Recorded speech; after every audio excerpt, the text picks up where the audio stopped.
Mesdames, Messieurs, peuple congolais, après le perroquet, bienvenue au Kiemi, perdu de vue depuis presque 2 3 ans. Et la presse asso pourra certainement le retrouver.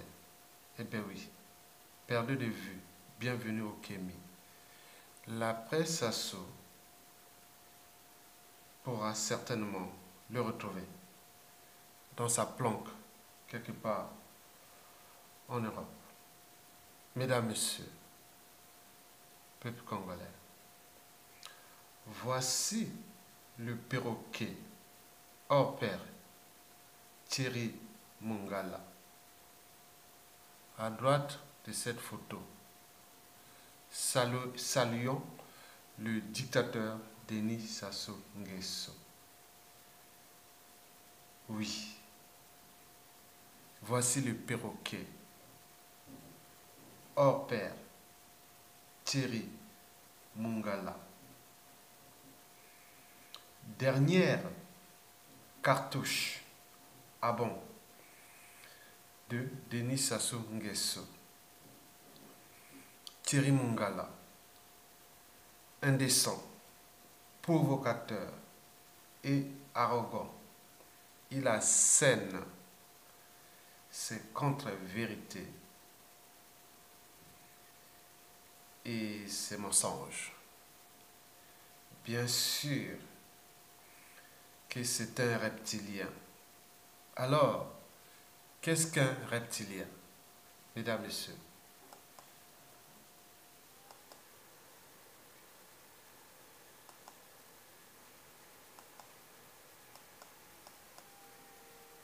Les reptiliens sont des êtres sans âme, au sens où nous, humains,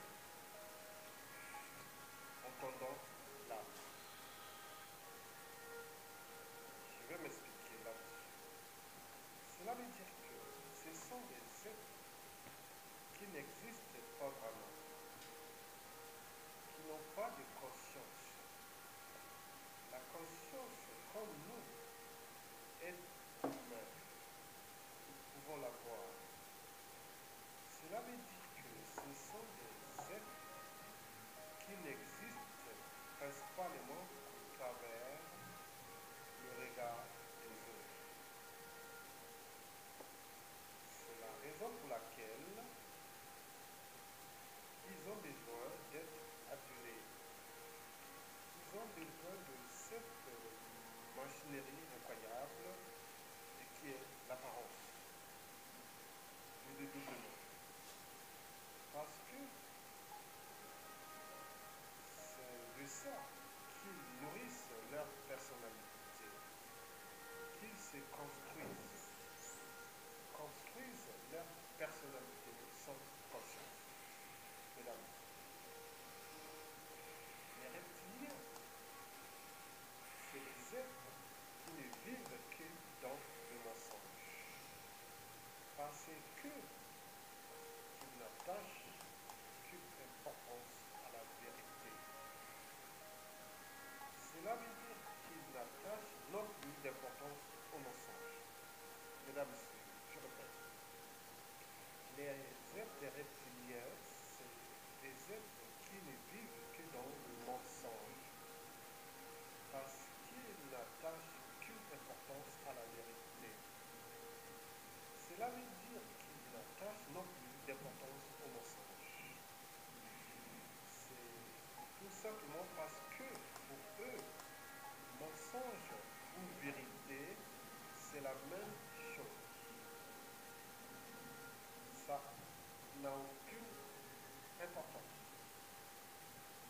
Et c'est la raison pour laquelle les reptiliens sont des acteurs incroyables.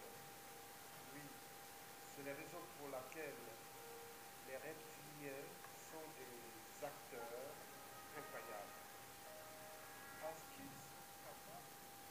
Mesdames, Messieurs, peuple congolais, eh bien oui, vous avez compris en partie qu'est-ce que c'est des êtres reptiliens?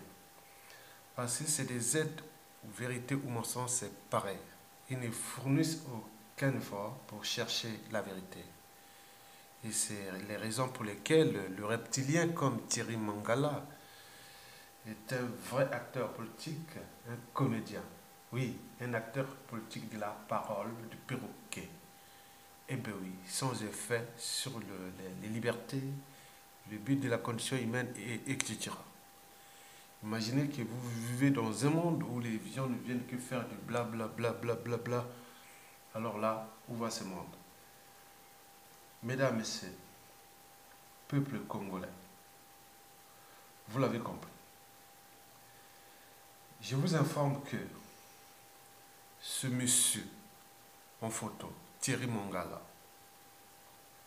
c'est la dernière bouée de secours d'un régime plus naufragé, à la dérive. Eh bien oui, ce monsieur, c'est le chien de garde fidèle. Il montre ses crocs. Seul de ses aboiements, il espère couvrir tout le mécontentement, oui, d'une population qui ne l'écoute plus et ne lui prête d'ailleurs aucune attention. Eh bien oui, seuls ces aboiements, il espère couvrir tout le mécontentement d'une population qui ne l'écoute plus et ne prête aucune attention, ni à lui, ni à son mentor, le dictateur Denis Sassou Nguesso. Mesdames, Messieurs, peuple congolais, écoutez, le mensonge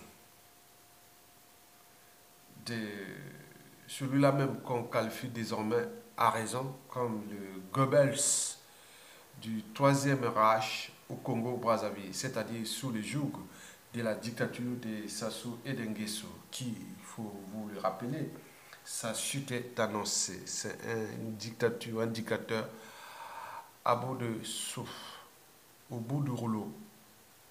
Il est bientôt au fond, il sera bientôt au fond du trou. Écoutez ce que raconte ce perroquet du troisième Reich au Congo-Brazzaville. Écoutez. 4 mois après la signature d'un cessez-le-feu, la situation reste toujours très tendue dans le Pool. Le 24 mars dernier, un rebelle ninja a interpellé les délégués de la commission mixte paritaire en leur disant « Si vous voulez la paix, commencez par libérer nos amis qui sont en prison. » Alors, je crois que beaucoup de Congolais et beaucoup d'observateurs étrangers ont été assez surpris de l'accord de cessez-le-feu qui a été conclu le 23 décembre dernier. La situation s'est brusquement débloquée. Pour quelle raison? Mais parce qu'il y a eu une volonté politique commune, celle des autorités, et en tête desquelles le président de la République, et celle du pasteur Ntoumi. Cette étape qui était essentiellement opérationnelle, avec la cessation des hostilités, la reprise du trafic routier, la reprise attendue dans quelques jours du trafic ferroviaire, et le retour progressif des populations. Cette phase est derrière nous. Il y a à partir d'aujourd'hui une phase qui est plus politique et qui est incarnée dans la commission paritaire qui a été mise en place avec à égalité les représentants du pasteur Ntoumi et ceux du gouvernement. Et c'est au cours de cette phase que l'ensemble des questions politiques qui sont pendantes, la situation personnelle du pasteur Ntoumi, la réinsertion effective des ex-combattants et les problèmes judiciaires vont trouver leur solution. Donc pas de libération des ninjas pour l'instant. Ça peut prendre quelques semaines, ça peut prendre quelques mois. À la tête de ces rebelles ninjas, il y a le pasteur Ntoumi. D'un côté, la justice congolaise a émis un mandat d'arrêt contre lui. Et de l'autre, l'accord de cessez-le-feu du 23 décembre stipule qu'il doit recouvrer ses droits et libertés. Alors où en est-on? Je peux comprendre l'impatience, notamment du pasteur Ntoumi et de ses partisans les plus proches, proche, on le comprend, mais les choses sont sur la bonne voie et elles devraient se résoudre dans les prochaines semaines et les prochains mois. Oui, mais en pratique, il est toujours poursuivi en ce moment par la justice. Je crois que la poursuite a totalement cessé sur un plan opérationnel, c'est-à-dire qu'aujourd'hui, Mpassantoumi n'est ni traqué ni recherché. Êtes-vous en contact avec lui? Alors certainement de la part des autorités qui sont en discussion directe avec ses représentants. Une amnistie est-elle possible? Et je crois que tout est possible. Le 30 décembre dernier, dans son message sur l'état de la nation, le président Denis Sassou Nguesso a annoncé que les procès des opposants Jean-Marie Michel Mokoko et André Okombi Salissa s'ouvriraient d'ici le 31 mars. Rien ne s'est passé, pourquoi? Écoutez, il faut distinguer les deux situations rapidement. L'instruction du dossier concernant le ministre Okombi Salissa n'est pas encore arrivée à son terme. Donc l'instruction se poursuit. Pour ce qui concerne M. Mokoko, le général Mokoko, vous avez dû entendre il y a quelques jours le renvoi qui a été effectué de son dossier vers la cour criminelle. C'est-à-dire qu'aujourd'hui, sauf s'il exerce un recours, c'est-à-dire la possibilité de demander que ce renvoi soit annulé, dans les quelques semaines qui viendront, il y aura le procès du général Mokoko. Ces deux prisonniers emblématiques exercent toutes les voies de recours. Donc plus on conteste une procédure et une instruction, et plus elle ralentit. Autre opposant politique en prison, Paulin Makaya, il y est depuis octobre 2015, et depuis le 1er décembre 2017, il a purgé sa peine, et pourtant il est toujours derrière les barreaux, n'est-ce pas un scandale judiciaire? Non, il a purgé sa peine, effectivement. Simplement, il y a aujourd'hui une incrimination qui pèse sur M. Paulin Makaya, c'est que fin décembre 2016, il y a une tentative d'évasion dans laquelle il a été impliqué, et pour laquelle il a été de nouveau inculpé par le parquet, et de nouveau, parce que dans quelques semaines, il y aura certainement ce procès également, de nouveau conduit à s'expliquer devant la cour criminelle. Pour l'avocat de Paulin Makaya, l'ordonnance de renvoi pour tentative d'évasion est un moyen de maintenir en prison son client. Simplement, je vous rappelle qu'il y a eu mort d'homme. Il y a 2 agents de la force publique, 2 gendarmes en l'occurrence, qui ont trouvé la mort lors de ces événements. Jean-Marie Michel Mokoko, André Okombi Salissa, Paulin Makaya, avez-vous conscience que tous ces prisonniers politiques font beaucoup de mal à l'image de votre pays à l'étranger? Bon, je crois qu'un État organisé qui constate des infractions de droit commun, il a 2 options. Soit la faiblesse, se permettre de faire que l'État se délite, soit de poursuivre conformément à la loi. La qualité d'homme politique ne donne aucune immunité pour commettre des crimes ou des délits de droit commun. Mais 3 opposants politiques en prison, ça fait pas beaucoup. Mais il y en a des centaines, des milliers d'autres qui ne sont pas en prison et qui exercent leurs activités d'opposants. Mais vous savez bien que Mokoko, Okombi et Makaya, ce n'est pas n'importe qui. Parfait Kolela n'est pas n'importe qui, il est libre. Tsati Madiala, à la tête du premier parti de l'opposition confère les dernières élections législatives, n'est pas n'importe qui non plus. Madame Munari, que vous recevez souvent sur vos antennes, n'est pas n'importe qui. Charles Zakari Boao n'est pas n'importe qui. Vous voyez qu'on peut ne pas se limiter à 3 exceptions qui confirment une règle, c'est qu'au Congo, on est emprisonné quand on commet un crime ou un délit de droit commun. Ceux qui sont en prison sont ceux qui sont le plus radicaux dans leur opposition et qui ont notamment refusé de reconnaître les résultats de la dernière présidentielle. Est-ce seulement un hasard? Non, M. Mokoko avait lancé des appels à l'insurrection. Après cette fameuse histoire de vidéo dont tout le monde a entendu parler, il y a eu, juste après la proclamation des résultats ou juste avant, je ne sais plus, un appel public à l'insurrection. Vous voyez qu'on est dans une autre logique. Vous parlez de radicalité, je crois que quand vous recevez M. Boao ou Mme Munari, qui ne reconnaissent pas les institutions. Ils le disent et ils le proclament tous les jours. Ils ne sont pas poursuivis, ils sont libres. Le 13 décembre dernier, le président Denis Sassou Nguesso est venu à Paris pour un sommet climat. Il a souhaité rencontrer son homologue français Emmanuel Macron, mais finalement il n'a pu rencontrer que le ministre de l'économie et des finances. N'est-ce pas le signe que votre régime est tenu à distance? Écoutez, je ne suis pas dans les méandres protocolaires, j'étais membre de la délégation, je n'ai pas entendu dire que le président de la République souhaitait rencontrer le président Macron. Mais n'y avez-vous pas vu tout de même une mauvaise manière de la part du président Macron? C'est vous qui spéculez. Monsieur le ministre.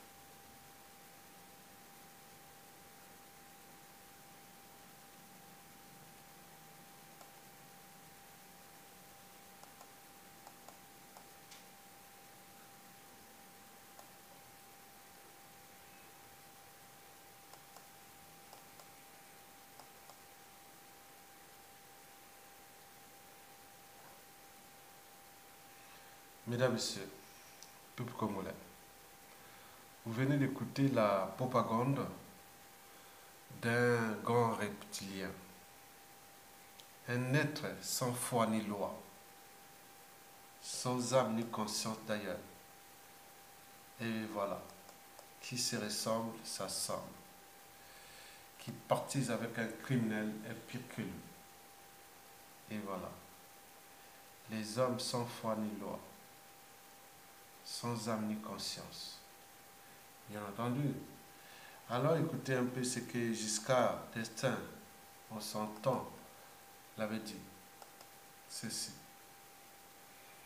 Je termine avec cette question. Votre silence n'était ni de l'embarras, ni de l'indifférence, ni du mépris. C'était quelque chose qui tenait aussi, comme ça, je vous le dire, à mon caractère et à l'idée que j'ai de ma fonction, et qui est qu'il faut laisser les choses basses mourir de leur propre poison. Vous l'avez compris. Mesdames, Messieurs, peuple congolais, eh bien oui.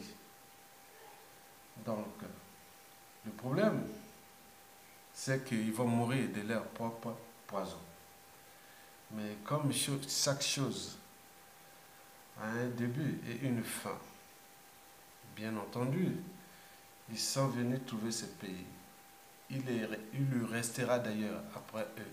Mais dans quel état d'esprit et dans quelles conditions? Ce peuple bantou à l'échelle du Congo existe depuis des milliers d'années, même des millions d'années. Mais ce n'est pas une poubelle comme ces êtres reptiliens qui vont conduire le Congo dans les ténèbres, bien au contraire. Je ne sais pas comment sera... bien sûr qu'eux, ils ont déjà fait la chute de la plupart des dictatures. Eh bien oui, ne pas aller en détail. Toute chose a un début et une fin. Et oui, retenez bien. Et que le peuple a toujours le dernier jugement. Et donc, je ne sais pas comment vont vivre la suite de leur vie après la chute de leur dictature qu'ils croyaient éternelle. Mais chaque chose a un début et une fin, je le répète. Ne tissons pas la haine, mais bien sûr qu'elle est déjà là, dans nos esprits, dans notre conscience, dans nos mémoires. Le peuple cherche qu'à récupérer tous ces moyens colossaux de l'État dont ils se sont accaparés de manière illégale et illégitime. Donc, nous cherchons à récupérer notre pays. Et ipso facto, ces moyens colossaux de l'État. Et voilà. Ces moyens sont déjà de la communication, télévision, médias, Internet. Oui, au Congo, oui. Le monsieur utilise abusivement ces moyens de télécommunication d'un État. N'oublions pas les renseignements intérieurs et extérieurs. Et ils le savent. Les méthodes, disons, livrées sur un plateau d'argent. Comment la résistance et les nouveaux Congos arrivant pourra les têter. N'oublions pas la justice. Oui, ce n'est plus de la justice, c'est de l'injustice. Eh bien oui, nous voulons la vivre. Et parce que eux, ils la vivront aussi, durablement aussi. Voilà, le peuple va vivre cette injustice totale, mais eux, ils vivront aussi cette injustice totale. N'oublions pas la sécurité, on n'est plus dans la sécurité, on est dans l'insécurité. Les bébés noirs règnent en maître, des petits enfants de 8-10 ans qui sèment les terreurs dans les grandes villes du Congo, en tuant les gens, en braquant sans rien faire, donc des chiens lâchés comme des loups dans la ville pour aller brutaliser les gens sans rien du tout. Il s'agit bien sûr d'un mode de gouvernement par la violence, la barbarie, le mensonge et autres. Bon, je vous dis que toute chose a un début et une fin. Je vous dis des comptes publics, n'en parlons plus. Les ressources naturelles, oui, n'en parlons pas, n'en parlons plus. Le pétrole, le bois et compagnie, gérés de manière opaque. Tout ce qui est au Congo est géré désormais de manière opaque ou brutale ou barbare et autres. Et donc, ils ne vivent que du mensonge. Parce que sans mensonge, ils ne sont rien. Parce que, bien sûr que c'est des reptiliens, vérité ou mensonge, c'est pareil. Donc, ils vivent que dans le mensonge.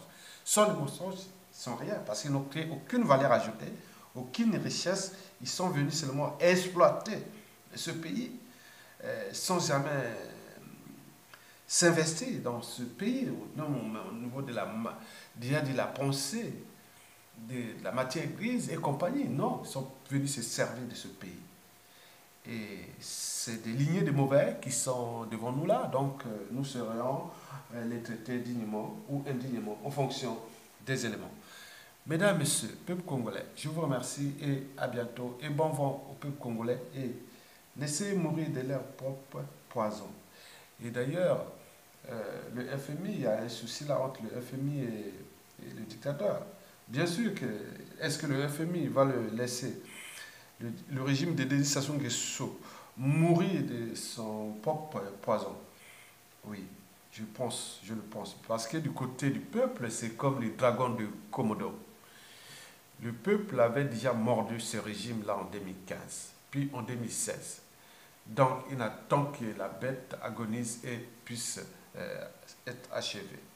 Et oui, regardez le dragon de Komodo, dans l'île de Komodo. Dès qu'il fait une petite morsure sur sa proie, et notamment les buffles, le taureau ou autres, il attend, il traque. Le peuple est en train de les traquer. Et après, ils vont s'agoniser eux-mêmes et on viendra les capter. Et à ce moment, on dira, la grande cour de récré criminel, c'est terminé. La grande cour de récré kleptomane, c'est terminé. La grande cour de récré du mensonge, c'est terminé. La grande cour de récré bonga bonga, c'est terminé. La grande cour d'immoralité, des comportements antisociaux et criminogènes, c'est terminé. Et voilà. Mesdames, Messieurs, toute chose a un début et une fin. Je vous laisse comme je vous ai trouvé. Et merci beaucoup. À bientôt.